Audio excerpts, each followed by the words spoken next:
we didn't want to go anywhere near it being a sort of celebrity puff piece. Christopher, we knew quite early on, he had effectively abandoned his family. We felt that there was only going to be value in this film if we could, because it was going to be about heroism. And the more human you can make your heroes, the more you can see their flaws and the difficult moments in their lives. They wanted it to feel that it really was a 360 view of their dad. They didn't want anything sort of necessarily hidden or varnished away.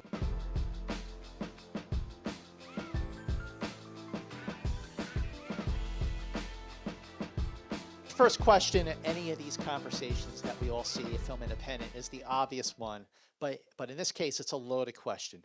How did this come about for you? How did you come to make this story of Christopher Reeve and Dana Reeve?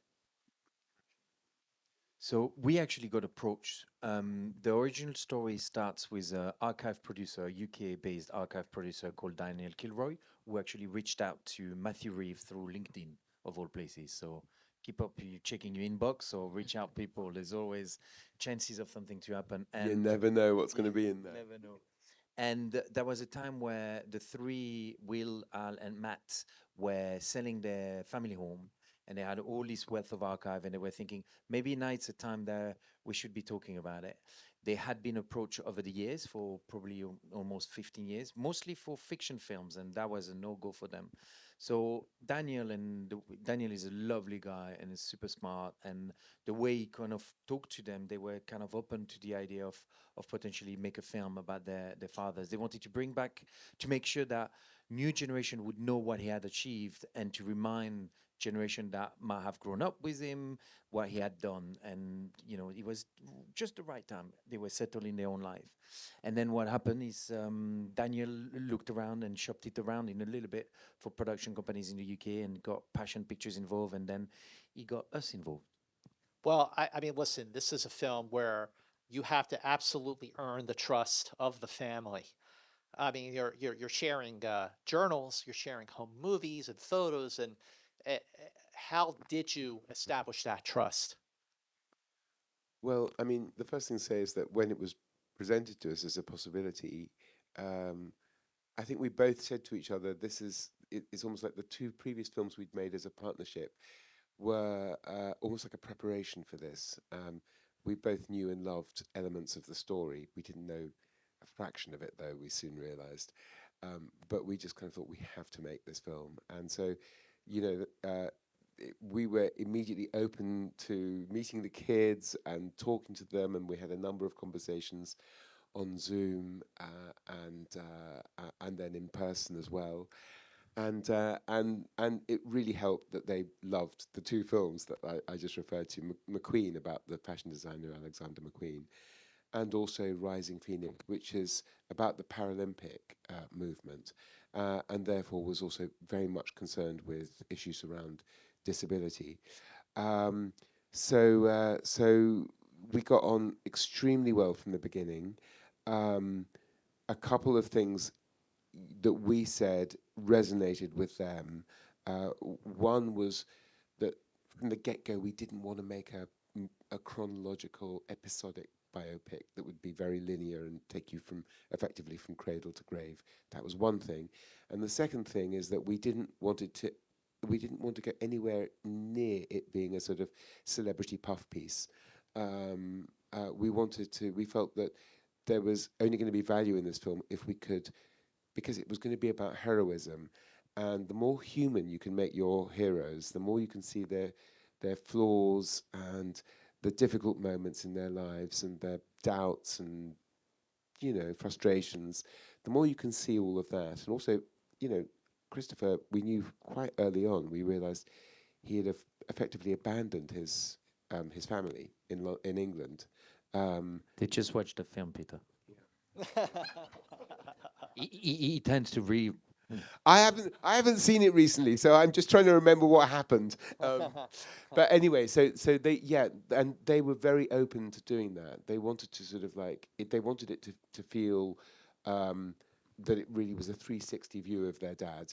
They didn't want anything sort of necessarily hidden or varnished away. So So yeah, that was With all the access you had to their archives, their personal, like I said, the journals and the home movies and all that, all of the prep and all of the research you did, what were some of the biggest discoveries that you made about Christopher, about Dana, that affected the direction of your film?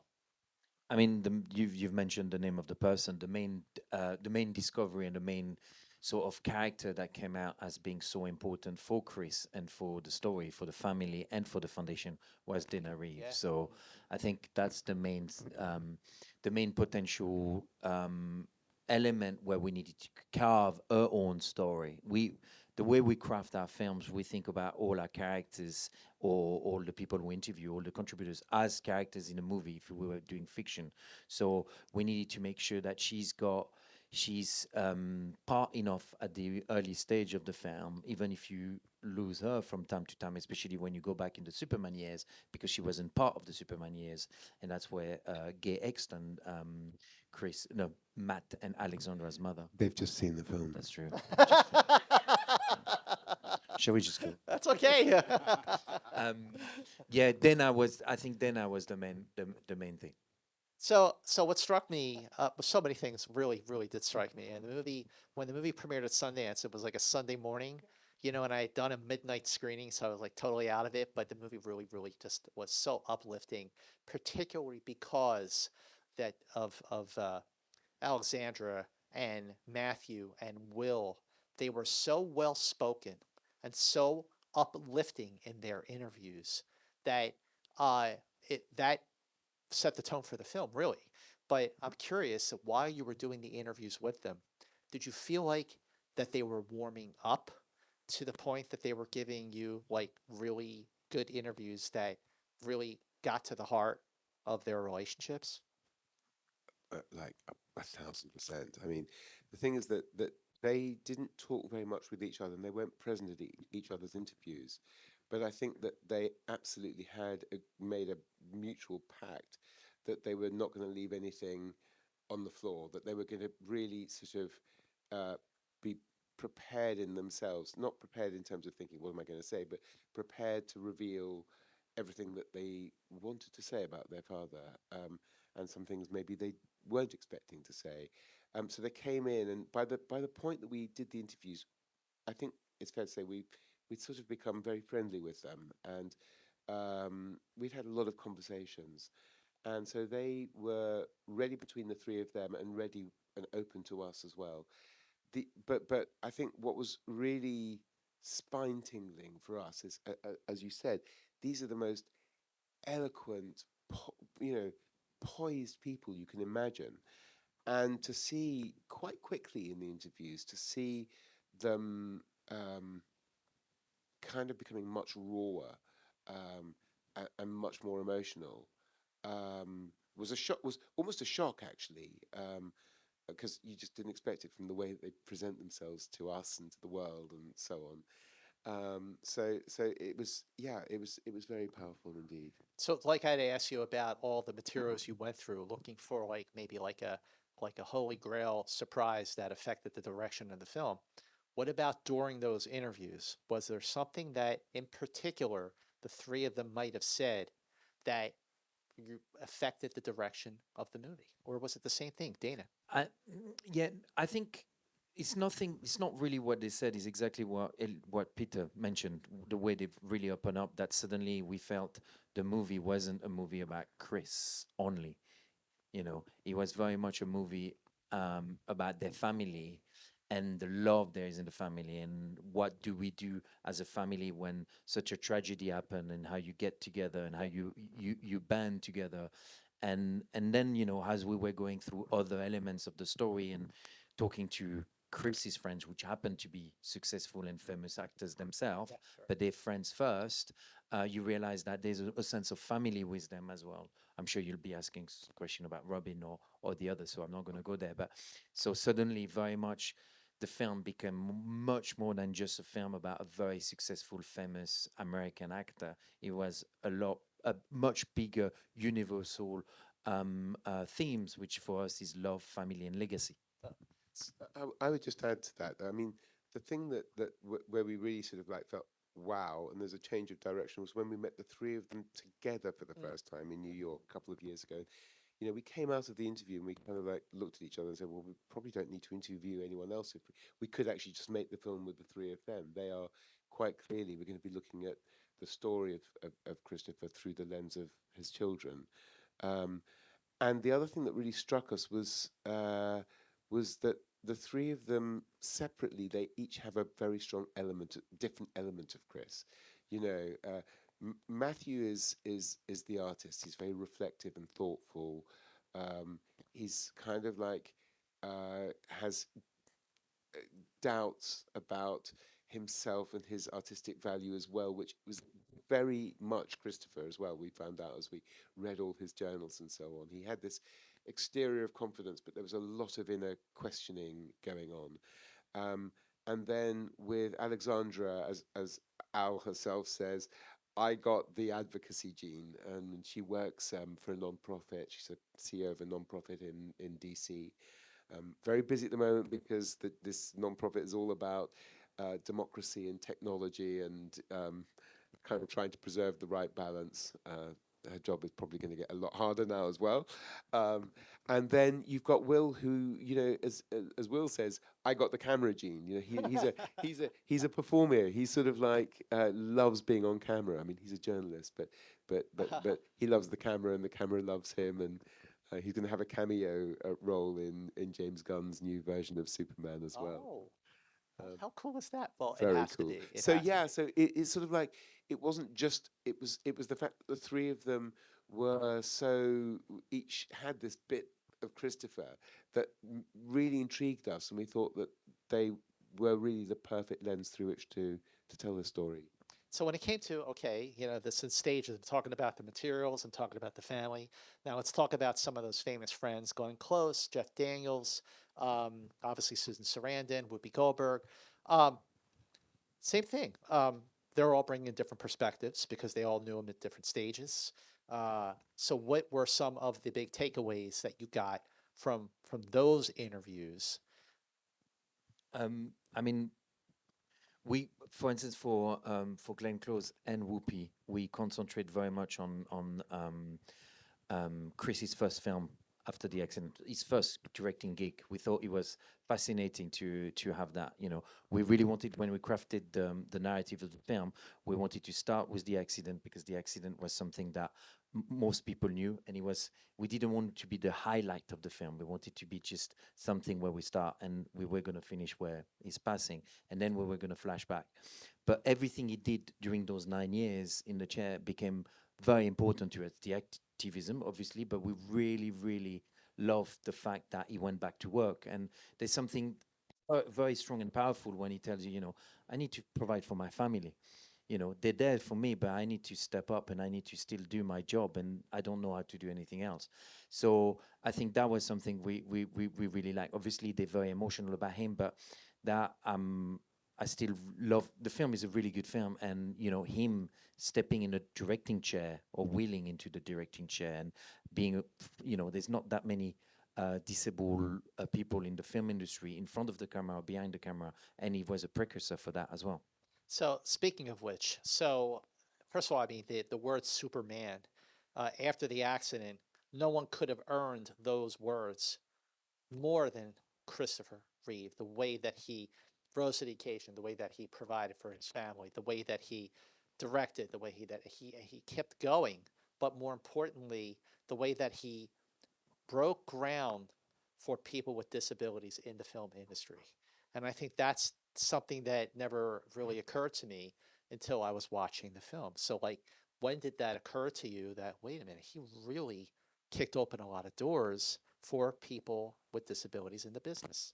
I mean, I'm going to go back to Rising Phoenix because we made that film about the Paralympics, and there was a moment where we saw an archive of the opening ceremony of the Atlanta '96 games, and there's Chris. He's the MC of the opening ceremony, and just speaking so movingly and eloquently as ever about the Paralympic movement and about these athletes who were, as he called them portraits and heroism, and it was just it's just an amazing moment. And you were suddenly aware that he was now part of this community, and he was quite clearly going to be a leader of the community, who really was to some degree. But this is only a year after the accident, same year as the Oscars, just a bit later. Um, and I've forgotten the question originally, but It was really good answer, though. Really Is it- enjoyed it. was Did you it- enjoy, guys? That was really good. Speaking of the Oscars, that Oscar appearance, I remember when it happened. I, been watching the Oscars my whole life, but I didn't know all that backstory. But there must have been so much footage that you shot, so many interviews, and then you have all the clips from the films and the BTS from the movies, and then the home movies. So tell me about working with your editor, who also won a Critics' Choice Documentary Award, about getting it down to, I think, was it 146? How did you do that? Our first cut was what, 240, 240, yeah. Um, A lot of hard work. I mean, we were very lucky because actually, just to go back to the archive, Chris had a camera and he filmed a lot of stuff personally when he moved back to the US. He used to film himself and film their life and send videotape, a bit like a Zoom call to his children to say, "Oh, look, the guys, I've gone here, I've bought this and that." And apparently, after 2-3 tapes, Matt and Al were so bored that he stopped sending them. But he kept on filming everything. And then after the accident, Matt did 2 documentaries about his dad and all of the work he was doing and all the struggle he had. And one never came out because sadly Chris passed, but the first one came out and we got access to all the rushes. So all the moment where, like, for instance, the breathing exercise in the house, or the lovely moment where we use the text from Will when he reads the text of his, of his mom and what she felt after he passed. Or not before he passed, but how she handled him, and she's feeding him the chocolate, and that, how could a professional cameraman, be allowed in those circumstances? So all of that, so that allowed us to almost have rushes like a movie, so we could really look at the way we crafted it originally. But it's exactly as you said. You just got to weed down, and we've lost a lot of our darlings and lots of elements that we love. But again, when we discovered some of the main characters we wanted to make the film about, and those 3 themes, we just needed to go straight to the point at times, because it did. Some people have. I will stop, I promise. But some people have not criticized, but have said, "Oh, I wish I would have known more about Somewhere in Time or Death Trap and some of the other movies." But we never felt the film would do justice to the family and the memory of Christopher if it was just about his filmography. Sure. It was way more. We all, even if we're a creative person, we're way more than just the sum of our work. There's our family and how we impact our family, and how he impact the world, as you suggested. So yeah, I mean, it huge amount of work, but gratifying work.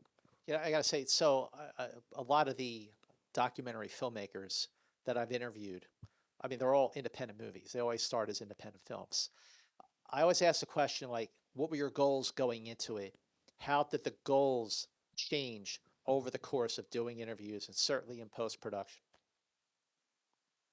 I mean, to pick up the first point, this, it's kind of like there's a DC logo on the front, there's a Warner Brothers logo in the end. It's important to say that it was an independent film. Yeah.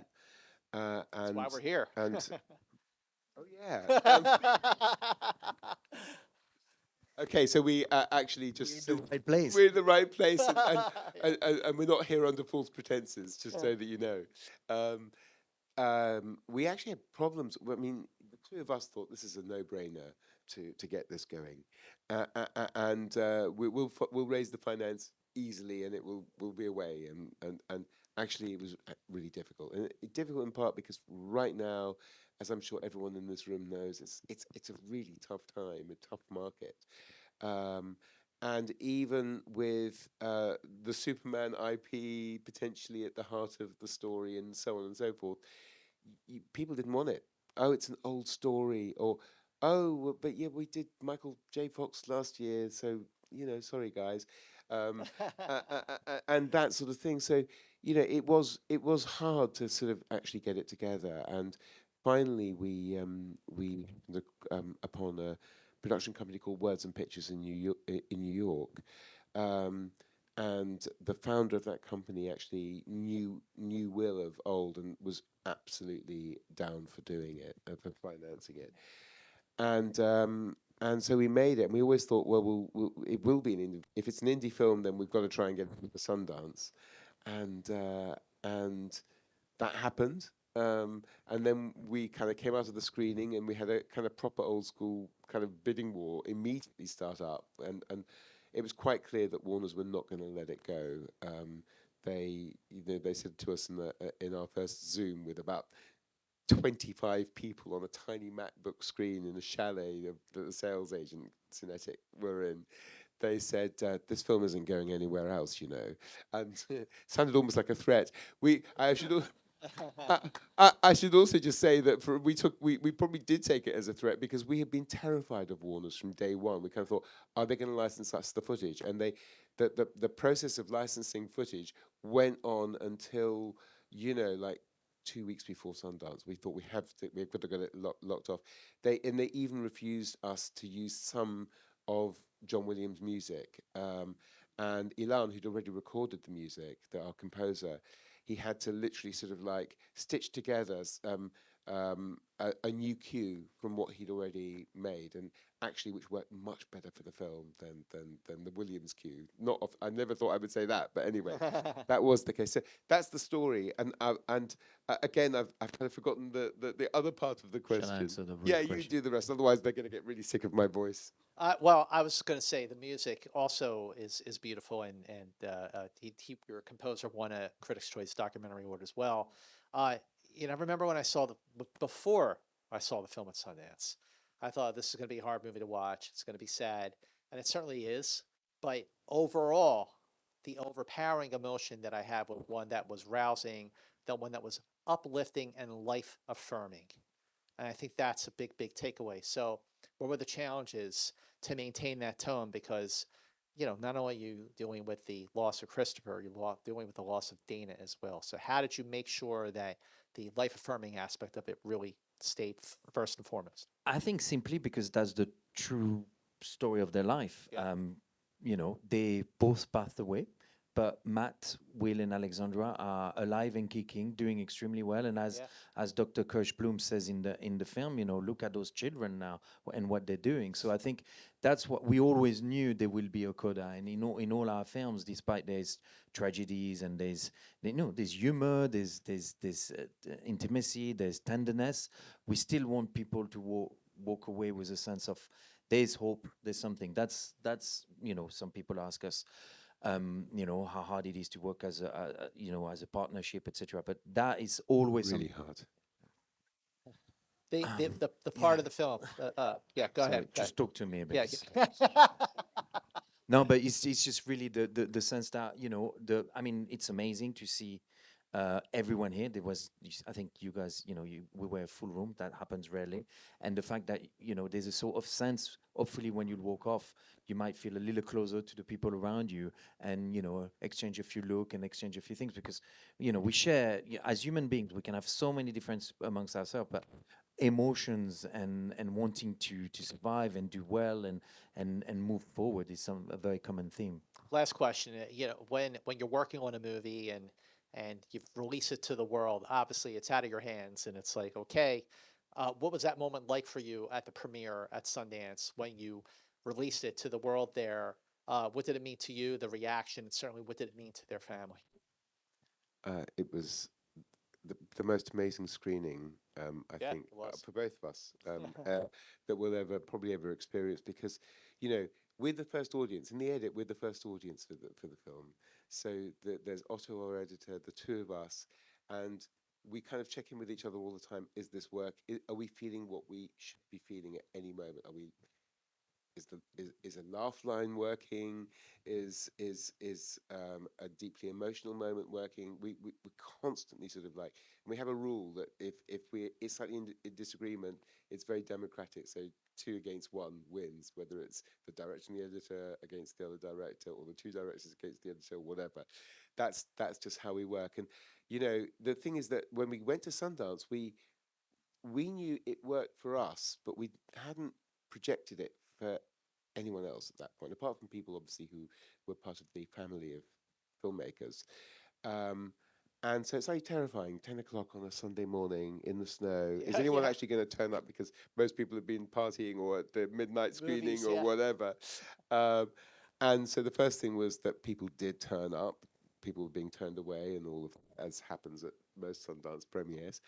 And then, you know, being in the auditorium, you could almost like reach out and touch the emotion, which was like very, very beautiful for us, because it sort of meant that what we definitely felt was being shared by other people. It was the first time we saw it in the same room as the 3 kids as well. Yeah, And we were sitting next to Matt, and I think I had Will behind me because I grabbed his leg a few times and stuff. And for them, we show it to them 2 weeks before actually sending it to Sundance, so they had no comment or anything they wanted to do. But suddenly you feel very responsible that their whole life is going to be actually shown to other people, and all their most intimate emotions and secret are just out there. So I think we both feel, oh my God, you know, you get stuck as a filmmaker, and you need to make the best film and all the rest of it, and you just really craft it, and you're in your mind, and then suddenly at that point you just step back and, oh my God, you guys are about to face millions of people all the time, and you're going to touch them emotionally, and you're going to have to answer to them, and they'll know everything about your family. I mean, for even Gay Exton, the mother of the children, she never talks on camera, and she never says anything, and that, I think we still feel it now. And we've been talking to some of the people who were in the film, which actually we didn't know they had seen the film, and we heard they've seen the film, and suddenly there's 1 or 2 things that might make people a bit uncomfortable, that they've said they still love the film, but you know, you just got a responsibility to the people inside your film. Well, I know you all love the film, so I want to thank all of you for being here. Big thanks to Film Independent for this independent movie. Gentlemen, thank you so much, and spread the word about Superman, the Christopher Reeve story. Thank you, everyone. Thank you.